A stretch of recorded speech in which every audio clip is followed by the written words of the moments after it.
Let us see once more how we can approximate the second derivative of u with respect to x. We note that in the explicit method, if we were in the point ij, then the second derivative at that point was described by the values of these 3 points. So these 3 points was the basis for the value of the second derivative. If instead of using these three values had used these 3 values, that is one step above, then in the case when k is very small, this would be approximately the same.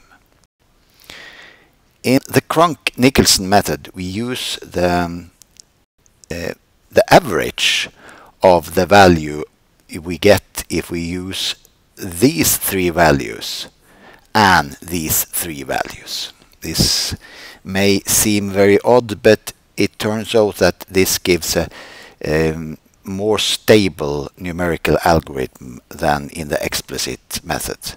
However, it's a little bit more complicated to find the solution.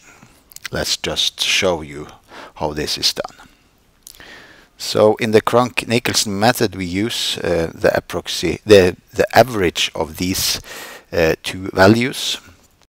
So we get the right hand side, the right hand side of this identity is the approximate value of uxx. So if we use this normalized parabolic equation ut equal to uxx, then inserting the same value as we did before, the approximation for ut on the left side, and using this on the right side, we obtain the discretization scheme for the Crank Nicolson method. As above, that is for the explicit method, we use the parameter r, which is k over h square. So multiplying this identity with k on both sides, we easily obtain the following identity. The good thing about the Crank Nicolson method is that this method converges independent of the value of r. You remember that in the explicit method we had to make sure that this value is less or equal to 1/2, but we don't need to pay attention to the value of r for the Crank Nicolson method.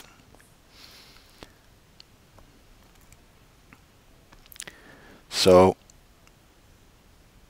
what we are doing in the Crank Nicolson method is the following. We go to each point. It's a little bit more complicated than the explicit method, but we go to each point on one row here. Start with this value. This value is known because it's a boundary point which is equal to 0.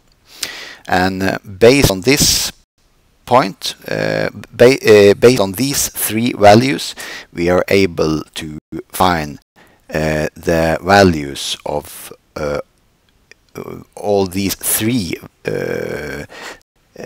unknowns, but not in one step. In fact, by these 3 values we get a relation between these 3 values, and we have to go through the Crank Nicolson method for each of these points. So we get several equations and the same number of unknown values, and we are able to find these by solving this equation. We are going to give example on this very soon.